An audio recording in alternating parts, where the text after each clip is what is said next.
Abbichuu nagaa nagaa abbichuu nagaa nagaa qoreensi waraanini namicha jee sirbese waan isaa sirbese eeboo namichi kun.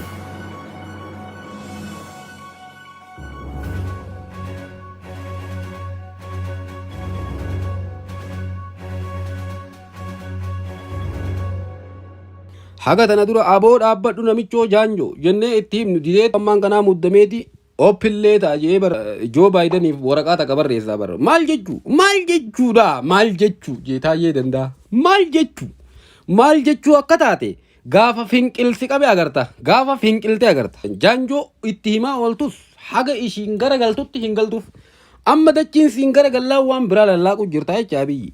Kabajamtoota dhaggeeffattoota keenya guyyaa har'aan kana Ameerikaan qoqqobbii hamaa fi laalessaa Abiyyi Ahmad akka malee qunxuuxuudhaa deemu tokko Abiyyi irratti darbuudhaaf torbaan tokko qofa akka kenniteef gabaasni ammaan kana bahe kun ni akeeka. Egaa kabajamtoota dhaggeeffattoota keenya qophii ammaan kana isinii qopheessine kana keessatti qoqqobbiin Ameerikaan yookaan pirezidaantiin Ameerikaa Joo Baayiden Abiyyi Ahmadiif murna TPLF jechuudhaan akkasuma ammoo mootummaa jaanjoo naannoo Amaaraa kan jedhaman warra dhiiga namaatiin qaama dhiqatee dhiiga namaatiin farshaanaa bulu saniif qopheeffame irratti BBC'n afaan Oromoo gabaasa gabaabaa tokko isiniif dhiyeesseetiin hin jiru. Gabaasa kana akka tangurra simbuusa hanga xumura qophii keenya akkan waliin turtan kabajaadhaan isin gaafan itti dhiyaadha.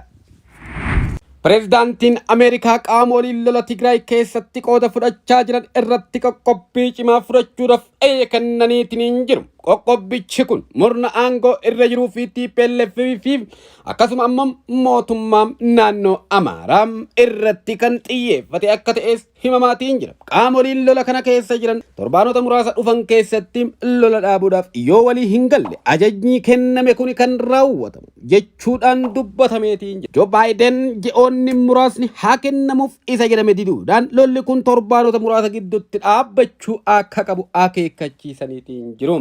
Keekkachiisni isaan kennan kunis akka malee akeekkachiisa jaba akka ta'e hayyoonni dubbachaatiin hin jiru.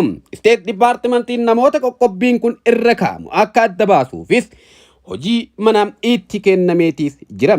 Listiin namoota kanaas dhiyootti ni galcha jedhamee kan yaadamu yommuu ta'u qoqqobbiin kun bifaanis qabiyyeedhaanis guddaa akka ta'e ibsamaatiin jira. Qoqqobbiin kun namoota filatame malee uummata Itoophiyaa akka hin miine kan jedhamaatiin jiru. Haa ta'u malee mootummaa aangorra jirtu warra dhiiga namaa gannayxee dhiiga namaatiin qaama dhiqattu warra dhiiga namaa qalasatti qicattee ittiin farshaanaa bultu warra akkanaa kana kan qoqqobbii hamaa ta'e irratti darbuudhaaf deemtu kana dura viizaa qofa dhoowwachuudhaaf hagam takka biyyiti Itoophiyaadhaa hanga rakkoo mudattee hundi keessanuu beektu. Dubbiin qoqqobbii viizaa jedhame qofame dubbii viizaa kana duuba waa baay'eetu jira. Amma qoqqobbiin darbamuudhaa deemu kun ammoo kan akkaan laalessaa ta'ee fi akkaan Abiyyi Ahmad garaa isa muru akka ta'es beekamaadha. Abiyyi Ahmad yeroo ammaan kanaa goda seenuu dhabeetii waywaachaatiin hin jira.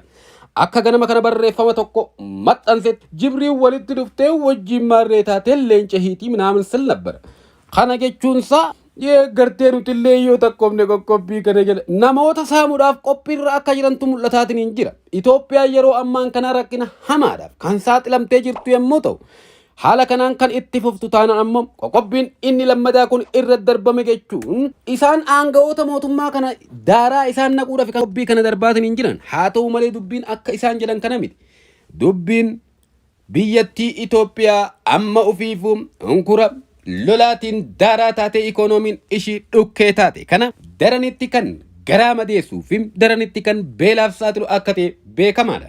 Maaliif yoo kan jettan taate akka hayyoonnii fi keessa beeytonni dubbii qoqqobbii kanaa dubbachaatiin jiranitti ikoonomiin Itoophiyaadhaan akka rukutamuu fi baankileen Itoophiyaa kanneen addunyaa irra jiran akka sochii tokkollee hin taasifne akka godhamuudhaaf deemu keessa beeytonni dubbachaatiin jiru. Kana malees xiyyaaroliin Itoophiyaan galii kan argachaatiin jirtu xiyyaarota Itoophiyaatirraa xiyyaaronni Itoophiyaadhaa sochii tokkollee akka hin taasifamne irratti ugurri darbamuudhaaf deema kan jedhu hayyoonni keessa beeytonni waan kanaaf dubbachaatiin jiru. Kana jechuun gaafa san Itoophiyaan xayyaarri Itoophiyaan qabdu kun gar tokkollee akka hin sossoone ni taasifama jechuudha. Dubbiin kun akka malee jajjabaadha. Abiyyi Ahmad ammaan kana muddamee kaadiree isaatii waliin gayyaa'ee reebshaa minaamin goggodhaatiin jira. Ameerikaan qaldii hin beektu. Itti muddi Ameerikaatiyya. Joo Baayiden ilma abbaa gadaati jechaa jirti ijoolleen gariin. Pirezidaantiin Ameerikaa Joo Baayiden waraana Tigraayin wal qabatee qoqqobbii haarawaa Itoophiyaa, Eritiriyaa, Abuut yookaan TPLF fi mootummaa naannoo Amaaraa irratti xiyyeeffate kaa'uudhaaf ajaja dabarsaniitiin jiru. Qoqqobbiin kun kanneen waraanni kaaba Itoophiyaatti adeemaa jiru akka itti fufu gaafatamoo ta'an yookaan qooda qaban gargaarsa namoomaa kanneen ogguranii fi kanneen dhukaasni akka hin dhaabbanne dhoorkaa jiran irratti akka xiyyeeffannu nu taasisa jedhan Joo Baayiden ibsa White House irraa baase kana keessatti. Ajaji pirezidaantichi jimaata mallatteessan kun ministeerri maallaqa Ameerikaa namoota mootummaa Itoophiyaa, mootummaa Eritiriyaa, adda bilisa baasaa uummata Tigraay yookaan TPLF fi mootummaa naannoo Amaaraa keessa jiranii fi kaan marii caalaa waraana itti fufuu filatan itti gaafatamu akka ta'an aangessa jedha ibsichi kun.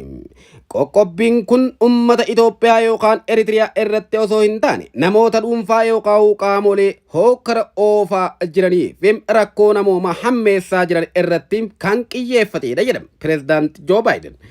Namoonni qoqqobbiin kun irratti kaa'amu eenyu akka ta'anii fi qoqqobbiin irra kaa'amus maal akka ta'e ibsi Joo Baayiden kun ifatti waan hime hin qabu. Haa ta'u malee akka keessa beeytonni tokko dubbachaa jiranitti qoqqobbiin kun laalessaa fi akka malee kan daaraa Abiyyi Ahmadiin hangafeem jala yaatuu isaa warra dhiiga namaatiin farshaanu hunda gara bobeessu akka ta'e dubbachaatiin jiru. Egaa gabaasni BBC Afaan Oromoo itti fufa. Haa ta'u malee BBC'n Afaan Oromoo imbaasiiwwan Ameerikaa Finfinnee fi Asmaraa jiran garuu maqaa aanga'oota qoqqobbiin kun irra kaa'amuu malum adda baafachuun CNN gabaaseetiin jira jedha. Ameerikaan uummata Itoophiyaa gargaaruu fi hariiroo seena qabeessa biyyattii waliin qabdu cimsuun kutannoon qabdu itti fufa jedhan pirezidaantiin Joo Baayiden ibsa isaanii kanaani. Mootummaa Itoophiyaatis ta'ee Eritiriyaa akkasuma naannoo Tigraay kan harkaa qabu Abuut yookaan TPLF dhimma kanarratti amma dura homaa hin jenne jedha. Gabaasni BBC Afaan Oromoo kun murteen Joo Baayiden kun kan dagaameen waldaaleen dargaggoota mootummaa Itoophiyaan hidhata qaban USDBAM Itoophiyaa irratti gootu akka dhaabdu gaafachuuf xalayaa dargaggoonni miliyoona 5 irratti mallatteessan White House'itti erguudhaaf yeroo qophaa'aa jiranitti. Waraanni sadaasa bara 2020 takka naannoo Tigraay keessatti eegalee baatilee muraasa darban naannolee ollaa Affaarii fi Amaaraa keessatti babal'ate namootni kumaatamni lubbuu akka dhaban miliyoonaan kan lakkaa'aman ammam qeerra akka buqqa'an sababa ta'eetis jira jedha gabaasni BBC'n Afaan Oromoo ammaan kana as darbe kuni. Ameerikaa fi UN dabalatee mootummoonni biyyoonni lixaa dhukaasni dhaabatee gargaarsi namoomaa kanneen rakkoo keessa jiran danqaa malee akka dhaqqabu irra deddeebiidhaan yaamichas gochaatis turan jedha gabaasni BBCdha kuni. Waraanni kaaba Itoophiyaatti adeemaa jiru namoota hedduu dararaa jabaadhaaf kan saaxilee fi tokkummaa biyya Itoophiyaas balaarra kan buusedha jedhan Joo Baayiden. Namoonni miliyoona tokkotti siqan haala beela fakkaatu keessa jiraachaatis jiru jedha gabaasni kuni. Miliyoonni kaan ammoo sababa waraana kanaatiin hanqina nyaataaf saaxilamaniitis jiru jedhan. Hojjettoonni gargaarsa namoomaa ugguramanii dararaan irra gahee kaanis ajjeefamaniitis jiru jedhan. Gabaasaaleen ajjechaa dirqiin gudeeduu fi miidhaa saalqunnamtii waraana kana keessatti raawwatamaniin shororkaayeras jedhan Joo Baayiden. Ameerikaan waraanni kun mariin akka xumura argatu kutannoo qabaachuu fi yaalii hogganoota gamtaa Afrikaa itti jiran akka deeggartus ni hima gabaasni Joo Baayiden kuni. Hoggantoonni UN fi kan gamtaa Afrikaa rakkoo waraanichi dhaleef furmaanni karaa waraanaan argamu hin jiru isa jedhan anis ittan waliigalas jedhee jira jedhan Joo Baayiden. Hoggantoonni Afrikaa fi kan guutuu addunyaa waliin ta'uun qooda fudhattoonni waraanichaa lola akka dhaaban mirgoota namoomaa akka kabajan deeggarsa namoomaaf karra akka banan waamicha dhiyeessa jedhan. Loltoonni Eritiriyaa Itoophiyaa keessaa bahuu qabas jedhaniitiin jiru. Karaan yookaan waraanarraa adda ta'e tokko ni jira. Garuu hoggantoonni karaa sanarra deemuu filachuu qabu jedhan pirezidaantiin kun.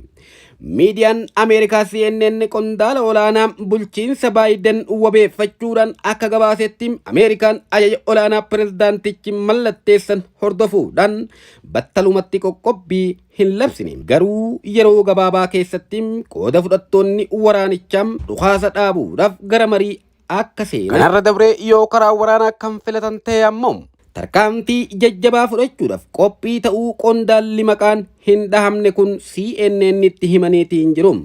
Caamsa dabreem yakkoota waraana Tigraay keessatti raawwatamaniiru jedhaman hordofuudhaan Ameerikaan qondaalota mootummaa Itoophiyaa fi Eritiriyaa irra qoqqobbii viizaa kaa'uun kan yaadatamu yommuu ta'u, hagayya darbe ammoo ministeerri qabeenya Ameerikaa ajaja ol aanaa waraana Eritiriyaa Jeneraal Filippos Welde Yohannes qabeenyi inni Ameerikaa keessaa fi bakkeewwan to'annoo Ameerikaa jala jiranii qabu akka hin sochooneem qoqqobdeetiin jetti. Egaa kabajamtoota dhaggeeffattoota keenya Ameerikaan haala kanaan qoqqobbii kana kan itti mudditu taanaan Itoophiyaan yeroo ammaan kana rakkoo hamaadhaaf saaxilamtee jirtu. Gaafa qoqqobbiin kun irratti dabalame kana caalaa akka daaraa tahuudhaaf deemtu shakkiin tokkolleen hin jiru. Siniin jecha Abiyyi Ahmad muddamsuudhaan xalayaa banaa jechuudhaan Joo Baayidaniif waraqaa amma gallakkisee wanta inni jedhu hubachuu hin dandeenye. Gabaasa kanatti aanee kan isiniif dhiyeessinu ta'uu isin yaadachiisa. Qophiin amaaf qopheeffanne kanumaan kan raawwatamu ta'uu isin hubachiifna. Waan nu waliin turtaniifis kabajaa fi galanni ulfinne nuti isiniif qabnu akkaan guddaadha isiniin jecha amma qophii biraatiin walitti deebinutti nagaatti nuuf turaa isiniin jenna.